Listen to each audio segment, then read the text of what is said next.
botar o dedo na consciência como sociedade e entender como a gente está olhando e valorizando a educação, porque isso, infelizmente, é reflexo da forma com que a gente escolhe nossos governantes e coisas nesse sentido. Mas, assim, do ponto de vista de saúde mental, é ter que procurar ajuda profissional. Wesley, você podia contar aquele dado sobre Alzheimer e educação? Então, esse foi um dado que ele ainda não está publicado. Pode contar aqui? Pode. E antes de você falar isso... Ele falou no meu podcast. Só lembrar depois, eu queria saber os avanços, né? Que a gente tem hoje em dia, Alzheimer, mal de Parkinson, essas coisas, porque parece que tem algum avanço, né? Tá. Então, assim, a gente, no mundo da ciência... Eu tô tomando cuidado com as palavras que eu vou usar, porque quando eu falo disso eu sou atacado. Mas se bem que o cara vai ser atacado por algum dos lados, não adianta. A ciência de ponta hoje, e acho que eu não sei se tem algum cientista que não, quem tá fora do mundo e não entende de ciência, mas a ciência de ponta hoje é feita fora do Brasil. Não sei se alguém discordaria, se você discorda disso. Eu não discordo disso. Em todas as áreas. Eu não sei em todas as áreas. Na nossa área na não há nossa, dúvida. e nas que eu acompanho, pelo menos, que é... Agora são talvez engenharia, mas assim, pensando pela lógica de investimento e necessidade, acho que talvez em todas as áreas seja feita fora do Brasil a ciência de ponta. Isso faz com que os cérebros estudados dentro da neurociência, no caso do Alzheimer, são cérebros majoritariamente norte-americano e europeu. E da Ásia. Na América Latina, cara, a gente sabe muito pouco sobre o cérebro da América Latina. E faz diferença isso? Pois é. Normalmente a gente assume que não. Cérebro é um cérebro. Cérebro é cérebro. Né? Deve ser meio parecido em todo lugar. Só que o que está acontecendo? Alguns pesquisadores brasileiros, com parceria com laboratórios e agências de financiamento da gringa, estão fazendo estudos gigantescos aqui na América Latina e estão achando dados impressionantes, cara. Um deles, destaco aqui, foi banca do meu doutorado semana passada, um puta de um pesquisador da URGS, o Eduardo Zimmer. Tem um podcast com ele no meu canal, Wesley Podcast, se você quiser assistir só sobre Alzheimer.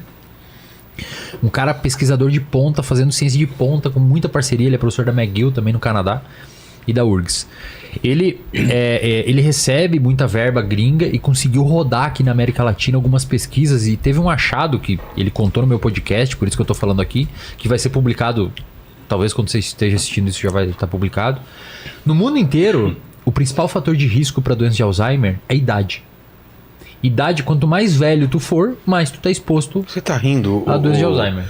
Você tá olhando pra mim rindo. Não, é que você anda bem esquecidinho mesmo. Aqui no Brasil, cara, todo mundo sempre replicou esse dado. Eu vou dar uma palestra sobre Alzheimer e falar, o principal fator de risco, pessoal, é a idade. Eu sempre acreditei nisso também. É o que a gente sabe. Só que no cérebro latino-americano, e vai sair essa pesquisa do Zimmer em breve, eles mostraram que não é a idade, cara. A idade fica em segundo lugar, muito atrás do primeiro fator de risco. Que é?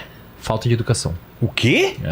O grau educacional é um fator de risco fortíssimo aqui na América Latina. O grau educacional ou a falta, quanto mais pobre a educação, mais a pessoa está exposta. Ou você deixar de colocar teu cérebro em... É que aí eles não sabem como mensurar. Eles mensuram indiretamente por grau educacional. Presume-se que quem estudou mais usou mais o cérebro, né? A gente não tem como saber. Mas olha o tamanho do problema, cara. Que é tipo uma academia. Você acha que é assim? É tipo academia do cérebro. É isso aí, tipo academia do cérebro. Por que você acha que é assim? Por quê? Porque lá fora... Provavelmente nos países europeu e norte-americano e alguns da Ásia, eles já resolveram o pepino da educação. E aí então, apareceu outra coisa. Isso deixou de ser um fator de risco. Ou foi tamponado. Faz sentido, foi tamponado. Aí a idade avançou. E cara, aqui no Brasil, ele me mostrou o gráfico. É sério isso? Ele me mostrou o gráfico em pré-print. Não é que tá um pouquinho na frente ou empatado com a idade. Tá muito atrás, velho. A idade tá muito atrás. Afasia não é Alzheimer, né? Não. Aquilo que o Bruce Willis tem, por exemplo. Afasia, ele tem uma demência frontotemporal, né? Que causa É um tipo de demência. Alzheimer também é um tipo de demência. É outra coisa. Então. Alzheimer é a principal demência. É? O que mais causa prejuízo e tal. Tem dados que apontam que com 85 anos pra frente, 1 em cada 3 pessoas vai desenvolver a fase clínica do Alzheimer. Então, um de nós aqui provavelmente... E em relação a avanços? Porque eu vejo sempre pesquisas então, assim, e tal. Aqui no Brasil, cara, a gente... Primeiro que a gente não sabe nada. Não sabe, pra ver aí que o principal fator de risco a gente já não conhecia. Entendeu? Tem que esperar essa pesquisa sair pra gente olhar os dados e tal com calma, mas pelo que ele deu lá de spoiler, é isso. Então veja o tamanho do problema, cara. A gente não resolveu o principal fator de risco pra demência. Que é a educação. Porque quando é a idade, ok, tudo bem, velho. É a idade. Fazer o quê? Quando mais a pessoa viver, a gente pode tentar encontrar alguma... Mas a educação é resolvível. Diferente da idade, que é um pepino mais não complicado. tem a ver com exercício físico também, nessa pesquisa. Exercício físico, ele é um fator protetor. Mas não é um fator que a gente chama de modificador do curso da doença. Tá. Tu não vai tratar o Alzheimer com exercício, mas ele ajuda a prevenir. Ele é um dos... mesmo? É como se fosse um copo d'água. Embaixo você tem um furo vazando água e em cima você tem uma torneira ligada. Tá. A torneira ligada são fatores de risco, tá? E aqui embaixo são fatores protetores. Quanto maior é o furo, mais água vai escorrer. Então você faz exercício, você treina, você lê, você dorme bem, você se alimenta bem. Você tem bastante fator protetor. Entendi. E o fator de risco ele fica mitigado. Entendi. Tá? Agora avanço, cara. Alzheimer é uma questão problemática, assim, porque a gente tem muita dificuldade de saber o que causa ele. Então a gente não tem muita noção. A gente sabe como ele é no cérebro. Mas a causa não se sabe ainda? Não. E a gente tá longe de saber. Pra você ter noção, cara, 98% dos Alzheimers, das doenças que tem por aí, de Alzheimer, são o que a gente chama de doença esporádica. A pessoa desenvolve e a gente não sabe por quê. 2 a 3% é a genética, que a gente tem certeza que vem de genética. A maioria é esporádica. Eu vou no congresso esse ano... Você não vai passar isso pros seus filhos, por exemplo? Quem tem esporádica, não. Não? Não, quem tem esporádica, não. Cara. Quem desenvolve... Agora, se você tem genética, é 50% de chance do seu filho ter. E pra saber se eu tenho genética, é ver na minha família se alguém tem... Ver. Isso é em teste isso também? Faz teste, tranquilo. Então, assim, a gente não sabe a esporádica bulhufas, cara. Tem vários candidatos, desde exposição a agrotóxico, hipótese de o Alzheimer ser parecido com uma diabetes tipo 3. Nossa! Porque o cérebro tem uma resistência à insulina. O cérebro do Alzheimer tem uma resistência à insulina como o diabético tipo 2 e 1 tem. Sei. Então, mas isso são tudo hipóteses. O que provavelmente acontece é uma união de tudo. Agora, avanços de tratamento, velho. É complicado isso daí, cara. Tem que ter aí o nosso... Por quê? Um áudiozinho, né? Por quê? Tinha que ter isso daí, tem que ter. Só isso é muito bom. É complicado isso aí. Botar aqui o botão, ó. Ah, é? Responde assim, ó. Ô, Léo, dá pra deixar uns botões aqui pra eu acionar essas paradas? Dá. Ô, isso aí, cara, quando ia você, ser... quando você instalar, já faz o do choque elétrico lá. Muito bom, muito bom. Então, por quê? Porque a fase clínica da doença, e é onde todas as drogas foram testadas até então, a gente tem muito pouco medicamento para Alzheimer. Por que você acha que a gente tem pouco? Porque o cérebro é um órgão difícil de acessar, cara. A droga acessar? A droga acessar. Porque tem bloqueios. Muita bloqueio. Tanto e é bom que tenha. É claro, é bom que tenha. Até a ayahuasca, quando for me explicar como ela funciona, ela engana o cérebro, né? Não sei como é que é a de ação dela. Precisava depois pegar a explicação, mas o cara me explicou lá, a grosso modo, são duas substâncias que combinada, uma diz pro cérebro uma coisa pra outra passar e acessar onde tem que acessar. Olha só, porque senão não acessaria, entendeu? O cérebro teria uma proteção. Cara, o cérebro ele tem uma barreira chamada barreira hematoencefálica. Vê se você acha uma explicação meio básica aí pra ler pra gente. Chat GPT, às vezes ele dá. Né? Cara, o cérebro tem uma barreira chamada barreira hematoencefálica. Ela é muito difícil de atravessar. Eu já estudei microscopicamente isso, né, ela. E ela é muito bizarro, cara. É uma barreira física. Física? Não passa. São 3 barreiras. Não passa, cara. É bizarro. E isso é bom, porque toxina não entra, bactéria não entra. Que ótimo. Os primatas têm isso também? Sim, os mamíferos em geral. Mamíferos em geral? Sim. Isso foi muito importante para nossa sobrevivência, então é bem disseminado no reino animal. Só que isso é ruim quando a gente vai querer fazer um medicamento para atuar no cérebro. E nada passa, cara. Aí se passa, não pode ser tóxico.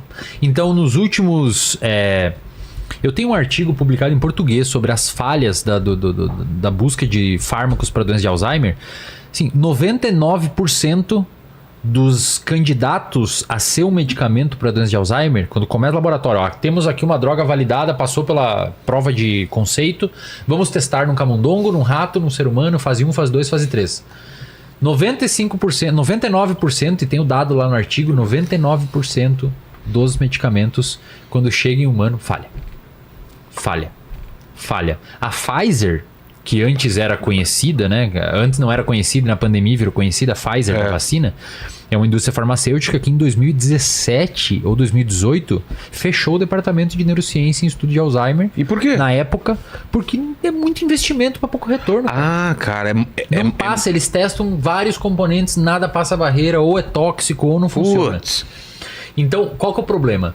Esses fármacos estavam sendo testados quando o paciente desenvolvia a fase clínica da doença. Ou seja, esquecimento, já tinha os problemas. Hoje, cara, graças aos avanços da ciência, a gente tem como detectar que o paciente tem a doença de Alzheimer. Isso não é feito comercialmente, tá? Mas a gente tem como detectar que a pessoa tem doença de Alzheimer ou é um forte candidato a ter doença de Alzheimer até 20 anos antes dela desenvolver a fase clínica. Porque Pelo a gente DNA? consegue pegar biomarcadores, marcador de sangue, marcador de ressonância. Agora a França lançou o aparelho de ressonância magnética funcional mais poderoso do planeta, que faz uma imagem de 11,7 teslas. Nossa. Que, pra vocês terem noção, acho que aqui em São Paulo o mais forte talvez tenha no máximo 5 teslas. Então é uma imagem muito precisa. Graças a esses avanços, a gente está conseguindo pegar o paciente antes dele desenvolver a doença. E esses fármacos que reprovaram em todos os testes até então, testado em quem já tinha a doença instaurada de forma mais grave, vão ter que ser retestado agora, que a gente consegue diagnosticar mais cedo, para ver se intervindo mais cedo esses fármacos funcionam. Então veja como a ciência é um empreendimento coletivo. Um cara descobriu o fármaco, o outro fez um aparelho de ressonância magnética que trabalha lá na física, o outro fez não sei o que, um exame de sangue que trabalha com biomol ou biotecnologia, sei lá, coisas assim. E todo mundo junta esse conhecimento.